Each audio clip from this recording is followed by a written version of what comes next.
Morning. Welcome into Hurrdat Sports Live here on a Friday.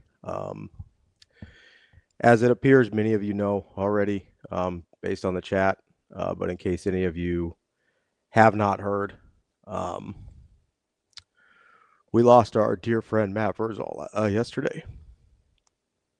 And as you can imagine, it's been a really difficult last 24 hours or so.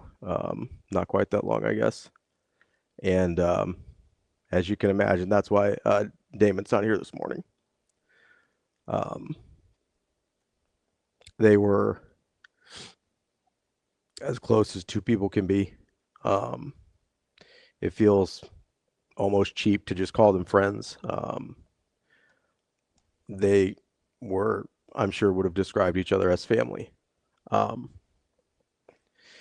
There's a lot of you expressing your condolences in the chat, which we very much appreciate. There's I found it really interesting as people started to find out last night that, and I think it really speaks to who Verz was as a person, that people who only knew him through our show or other shows or through Piezons feel the heartbreak that they do about his passing. I was lucky to know him a little bit better than that. Certainly not as well as DB. But the thing that I kept coming back to and actually it's the thing I've thought about a lot about Verz since the time I've known him, is he was always kinder to me and better to me than he had any reason to be. And that's pretty unusual in people.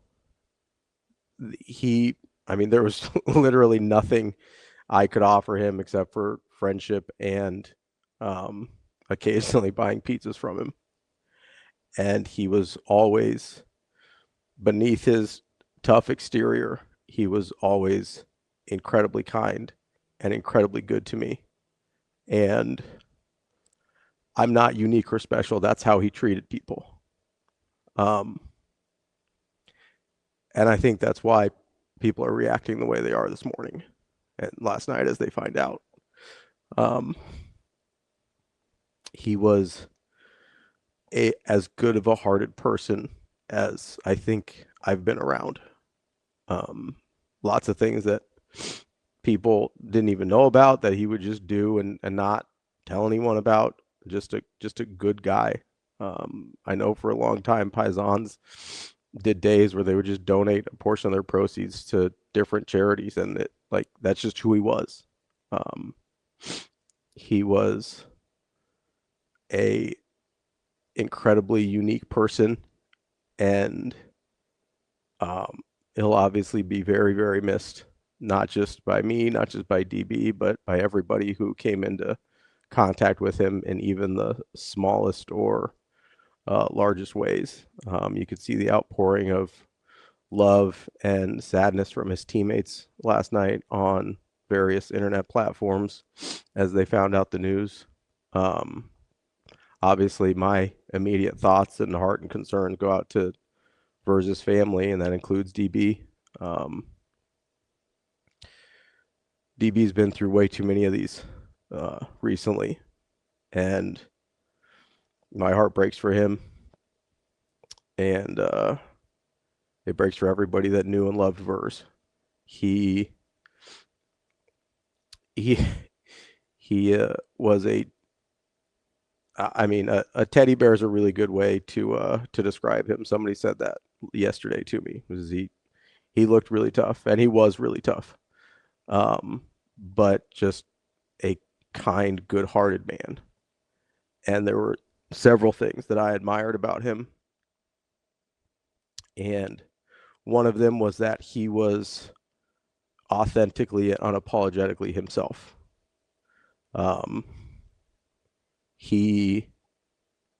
That's something I really, really value in people, and he was that to an absolute T. he was also one of the hardest working people I've ever met in my life, which is something I admire because sometimes I wish I had more of that. Um, he seemed to have boundless energy for work and still had energy to help the people that were around him whenever he could as well. Um, he will be dearly, dearly missed by anyone who came in contact with him. So, if you haven't heard yet, I am sorry to be the one to break that news to you. Um, but uh, just Matt Vrzal did pass away yesterday at the age of 51. Um, I don't really know what this show is going to be like, if I'm being honest with you. We're going to try and do somewhat of a normal show. If people want to talk about Verz, they absolutely can.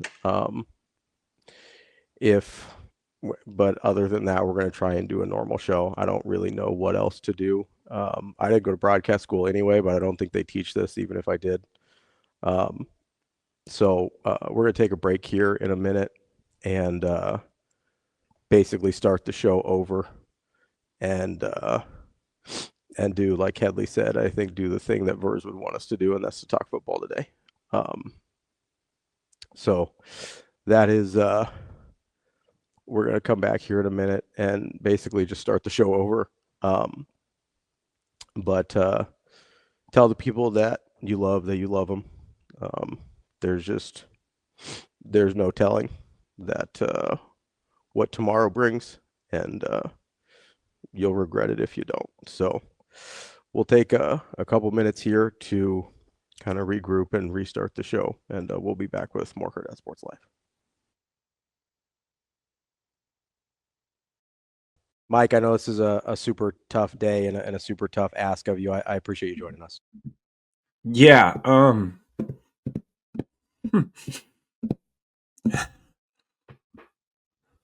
want to have some fun. Because that's what Matt was all about. So I was gonna start just by coming in here and saying, "What's up, fuckers?" Because that's what he said every week. And yeah. I also, if you guys don't mind, I have an extra grease board because Matt liked his grease board. Yeah. So I would like to do something like this. It says Vrzal words you can't say on the radio. Perfect. I'm in, Mike. Let's go. Let's roll. So this is a very too big grease board for this area. But I have red and then I have green. Green means go. So those are like the words you can say and the words you can't say. So we're going to start with fuckers because he liked to say that. And I was just looking back, obviously, through text messages and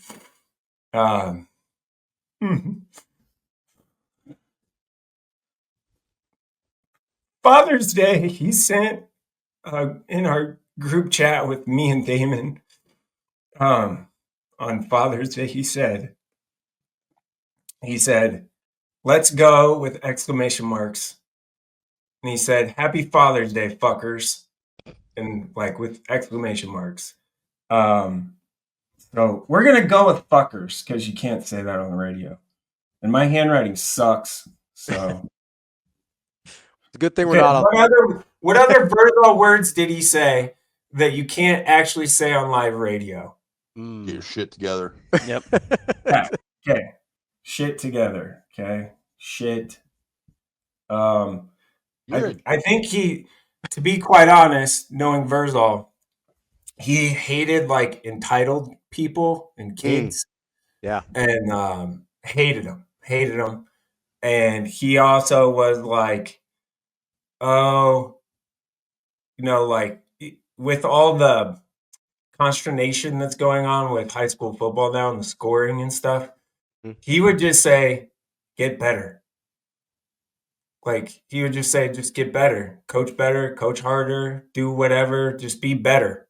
And that's obviously something that he would do and say. He also, every time that I went into his I won't call it shop. He just knew what the order was. Like he knew like I'm a basic bitch when it comes to eating food. I eat like a 12-year-old, and he just knew I wanted uh, just beef pizza and nothing else. And then I remember the last time I was there was last week, and he was there, but someone else was helping me, and he said, "Hey," uh, I asked him. I said, "What, like the wings? What do I get? Like, what is what? I don't know what they're called, but I get them like this way." And he just knew it, and he just told the person that was helping me. He's like, "Yeah, they're just buffalo, baked buffalo. Like, just he just knew what I liked." And I didn't even know what I liked, but he knew what I liked, and he knew that with everybody. So that's something too. Okay, I want to finish out this word thing, and I don't really even remember. So Shane, if you got some drops, that'd be great. You could help me out here, big dog. Well, little dog, because you're not really big. He would always get on DB about Damon obviously not wanting to swear, but then he would Right. be, "Oh, but you can say this," but instead Fudge. that. And I believe Jason put that in there. And great, now my mom's gonna be mad at me, but I believe one of them was cocksucker. Yes, he said cocksucker. Yeah. Mm-hmm. Yeah, he did. That was you. You can't say that on the radio. Called people dicks. Yep. Called people You're dicks. a dick. Yeah, called everyone a dick. Yeah. He also, I'm going to put this on there because this is my memory of him. Is he always called me Mikey, and I hate that. Like I can't stand that. And he's the only person in the world that I allow to call me Mikey. And he just, I just kind of did. I don't know why I let him do it, but he did. And it was, why I hate it is because remember, well, you guys weren't alive probably, but the Mikey Likes It commercials, Austin, you definitely weren't alive. Yeah. But and when I grew up, all my aunts and uncles they called me Mikey all the time. It drove me nuts.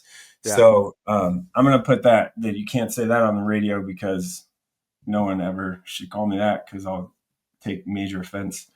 So these are just the red words. I don't think we're gonna get to green because he's yeah. Chicken shit was another one he would say a lot. Yep. So you can't say that on the radio. This board is very heavy, by the way, with one hand. I think you're doing great. Yeah, it's very big. Look at this thing; it's huge. I know we might make a more economically sized one for the word list. Yeah, that's okay. It's just what I had sitting around. So, but no, that's good. This is my ode to my friend and all of our friend, Matt Vrzal, who is one of the best humans.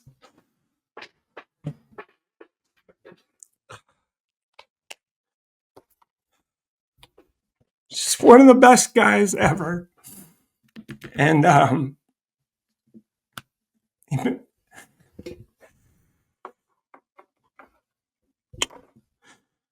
just meant a lot to a lot of people. He's a special human and everybody's friend and treated everyone with respect. Even if you like barely knew him and if you didn't know him, like you knew he was joking with you. And I will say that I know Damon and Matt were like best friends. And I'm so sorry for that because they talked all the time, every day. And it's just, he meant a lot to a lot of people.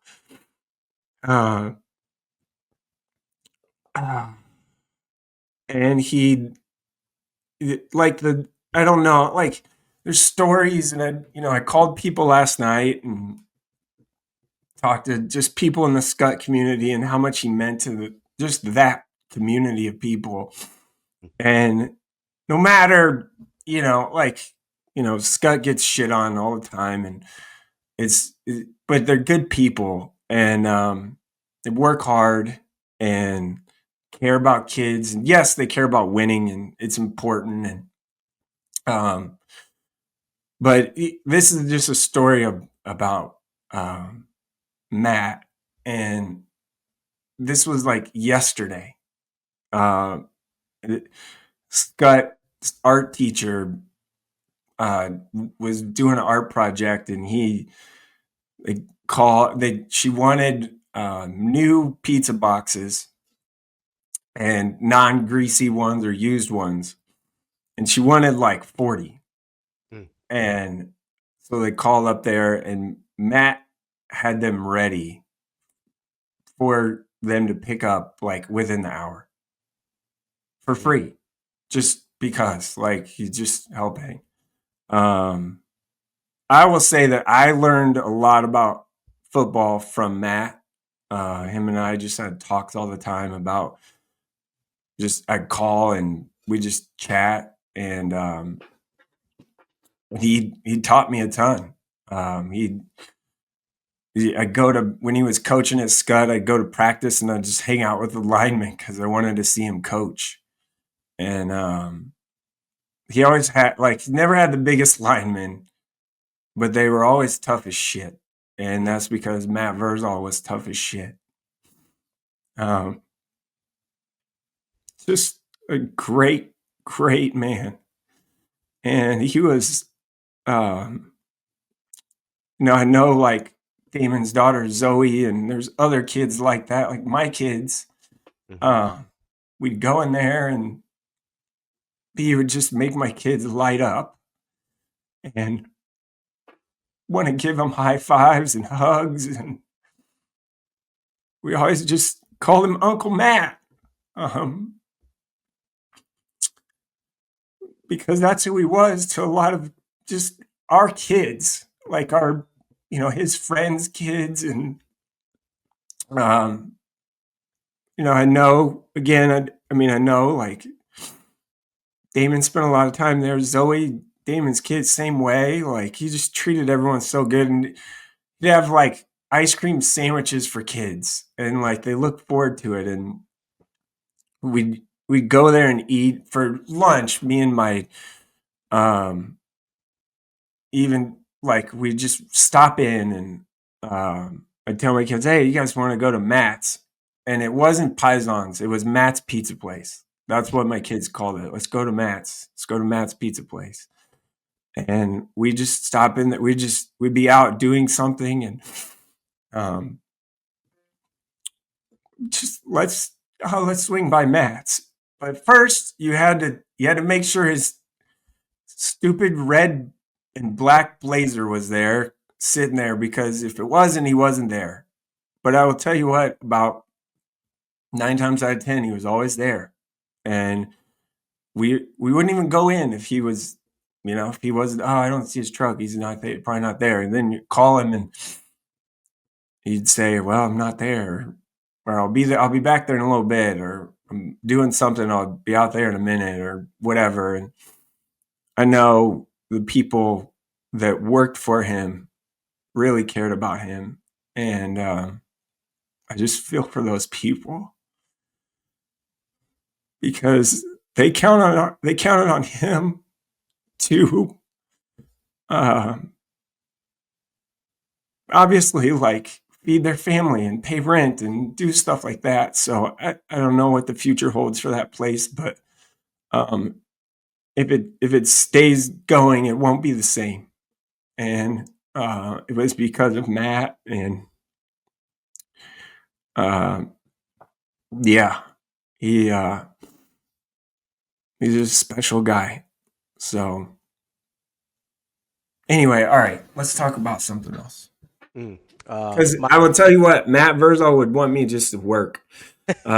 So that he would say, quit feeling sorry for me and yourself and all that, and just go to work. So, we do appreciate you being vulnerable with us and sharing that about Verz, your friend. And I think a lot of people identify, especially people who have been to Piezons, identify with what you're talking about, whether they really knew him well or not. I'll just say a couple things here while I give you a minute.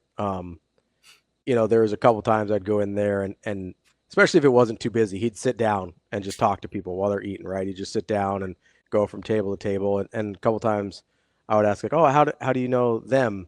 And he'd be like, oh, I don't. They just come in sometimes.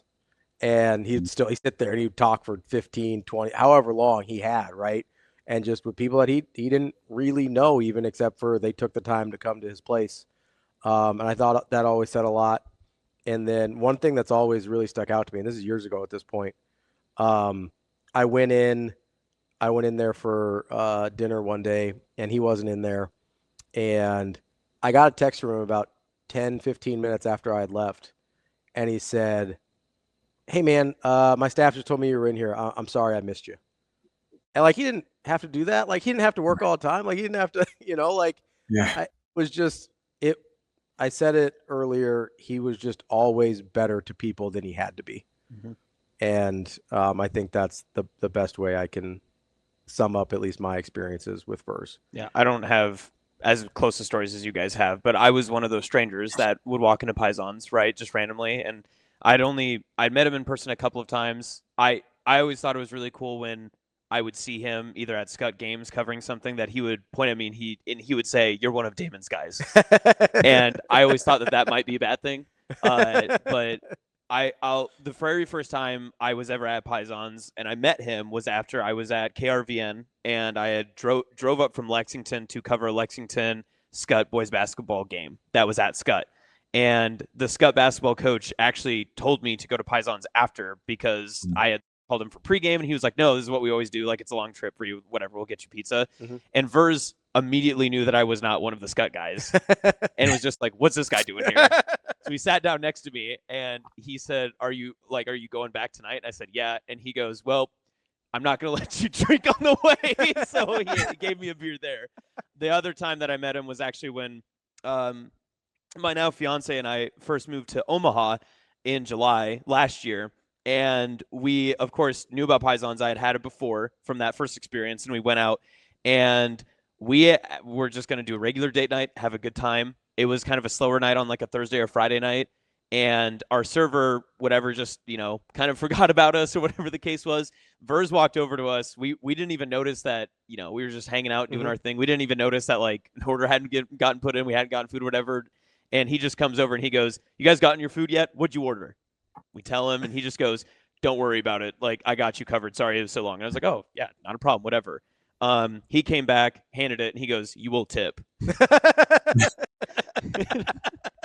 And again, just that cool. I think the one thing being like the producer for the show and hearing what Verz had to do, and I think my experience is very similar to what a lot of people in the chat, what a lot of other people, you may not know how to feel, right? Because it's a loss of our community, right? Like, it's a loss of high school football. It's a loss of Nebraska football. It's a loss of the Omaha community. I didn't know he was a 308 guy. I didn't know he was a Grand Island guy. I found out from a friend in Grand Island that he was going to go back for like the 100th anniversary of something like middle school game or something like that. Yeah, so all cool stuff. But Verz was always Verz, and he was always authentic. And that's what I learned from listening to the show here, from other shows that he had done, that was the thing that I thought was always the coolest part about him when like thinking about what do I have to say about him in this moment. And the one thing that, like, again, I didn't know him that well. You guys had great personal memories with him. If you're going to take anything from what Matt Vrzal's life was, just be authentic and be yourself, because that's who Verz was. He was never anything. He never proclaimed himself to be an expert on the offensive line or an expert of Nebraska football, but everyone wanted to hear what he had to say because he was just going to tell you how it was. And when people would talk to him about high school football and when he would do broadcasts, it wasn't like other broadcasters. It wasn't like other people that would go up and do games in the booth. And Mike, I'm sure you agree that he probably didn't coach like other coaches would coach because he was he just did it way. He every year, again, back through text, just memory stuff, and did that last night. And since COVID year, he called high school state championship games, and he wanted to be so prepared. I'm telling you, like weeks out, he'd text me, "Hey, do you have this coach's number? I think or who do you think's going to be in the 8-man, finals?" And I want to just start watching them, and I want to start learning, what they do, and get their huddle tape if I can. And then he'd be like, "Do you have this coach's number, this coach's number, this coach's number? Because I want to go." What he did was he went to their practice to watch them practice before he called their game. And I mean, like, it didn't matter where in the state he went to watch their practice. So he knew and was educated enough to know what they ran and what they like to do, and met the coaches and did all of that. I mean, that's a different level of like professionalism, if you will, or homework. And one more thing with him is he texts me. I guess I sent this guy to you. So Verz and I, obviously Damon is the connection there, and for me, and we have followed each other or been back to back on sports talk radio in this state for years, probably a decade. And he always said, I guess we through the years we talked about it, we always said we'll get to the guts of the conversation, but we also want to make it fun and entertaining for the listeners and viewers and people that do it. So there is there was very much so intentionality to his appearances and things that he did. Yes, it was just naturally him with the jokes and the quips and things like that. And I learned from him on that. And that's why sometimes I get a little off the rails on this show. And it's because it's entertainment, and we want people to be entertained, and we want it to be fun. And I can't tell you the number of times that I'm at a game or the grocery store or whatever, and they said, "Man, that hour with you and Verz is so much fun." And it's fun. Like we should be having fun doing this, and obviously not being on over the air anymore. We can have a little more fun because we like to say words that aren't appropriate for FCC or whatever that is. So, but it's entertainment, and it's entertaining, and that's what it is. And for those high school people, I had a crazy idea one time, and Austin, you know what it is because you're the producer of this show now. It was I had an idea about doing a post-game show, like wrapping up high school football on a Friday night every Friday. And this was when I worked for the World Herald. And I brought the idea to my bosses at the World Herald, and they shot it down real hard. And then I was like, well, where else can we do this? How else can we do this? Let's do this. The first ever Nebraska Preps post-game show was at Piezon's on a Friday night after football. And it was me and Damon in his shop. And there was a lot of people, like, because I think Scud had a home game that night, but there was a ton of people there. And I remember Pat was there, and I think Sasha maybe even was there too.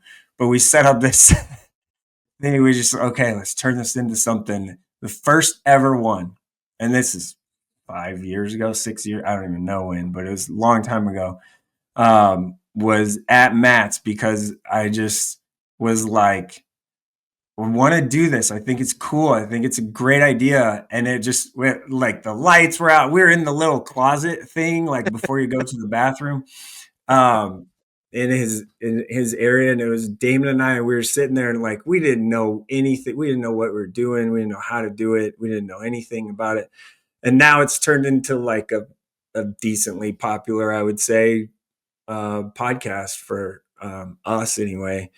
I only did it the one time because I got told I couldn't do it anymore when I worked other place. After they saw that I did it that one time, they told me I can't do it anymore. So, but yeah, it's just things like that, like crazy ideas. And then even after I left the World Herald, I went back, on my own, and Verz like didn't spend money on advertising at all.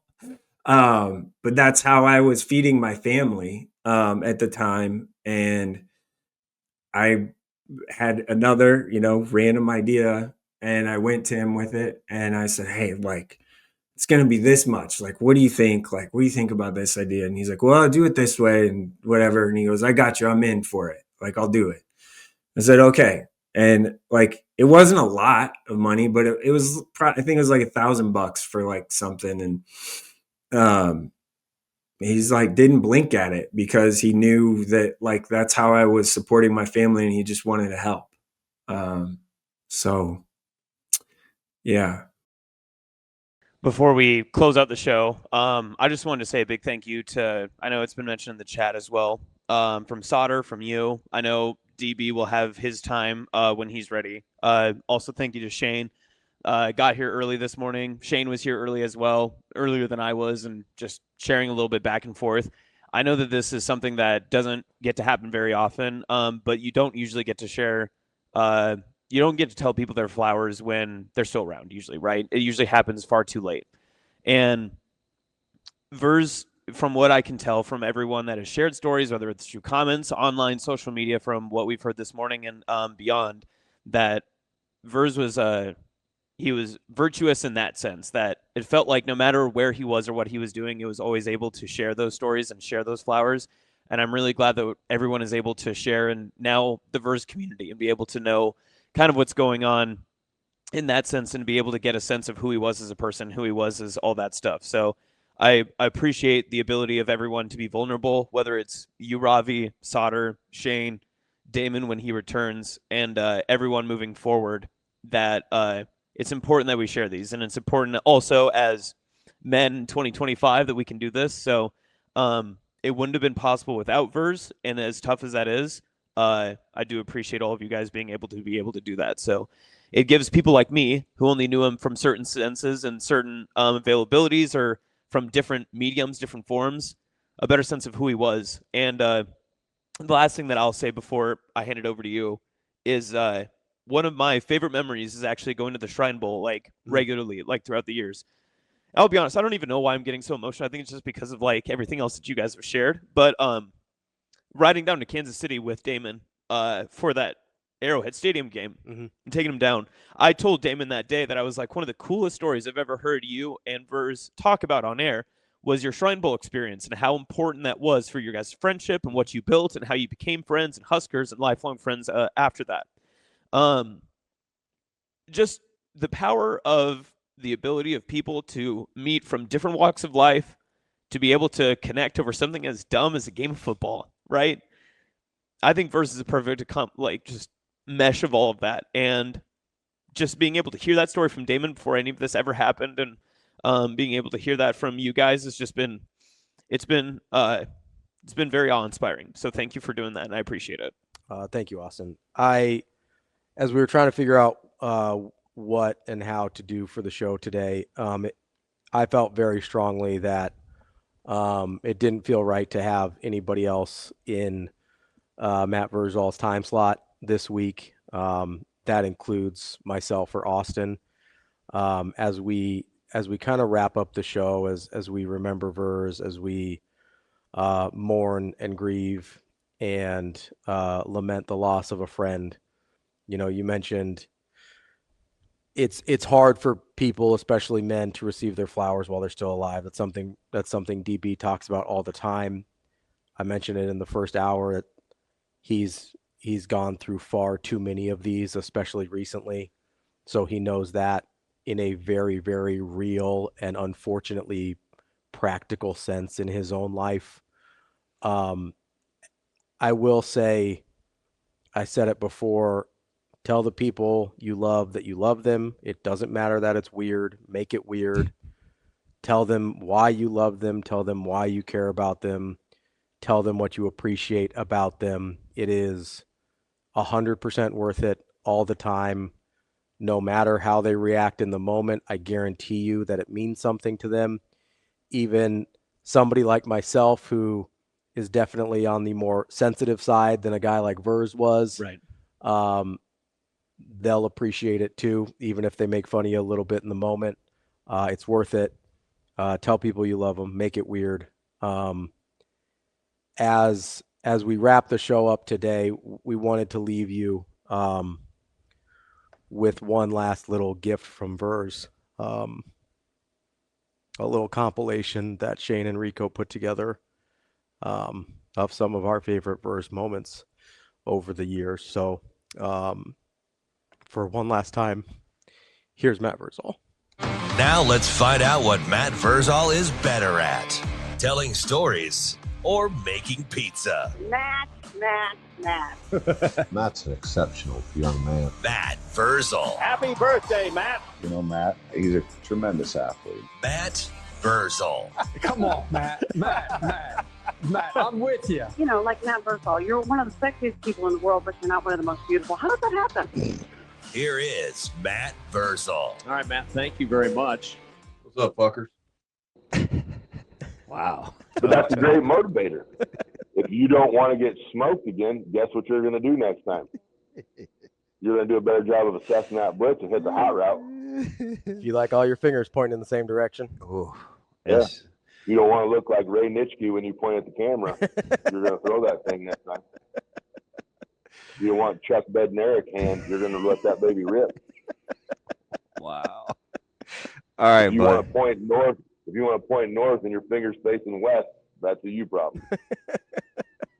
One of the funnest things I've ever done in football was we were in Malcolm, and love Malcolm. I will ride or die for the clip joint all my whole life. First one's free because coaches will lie to you. Yeah, Damon, you can agree with me on that. Yeah, 100%.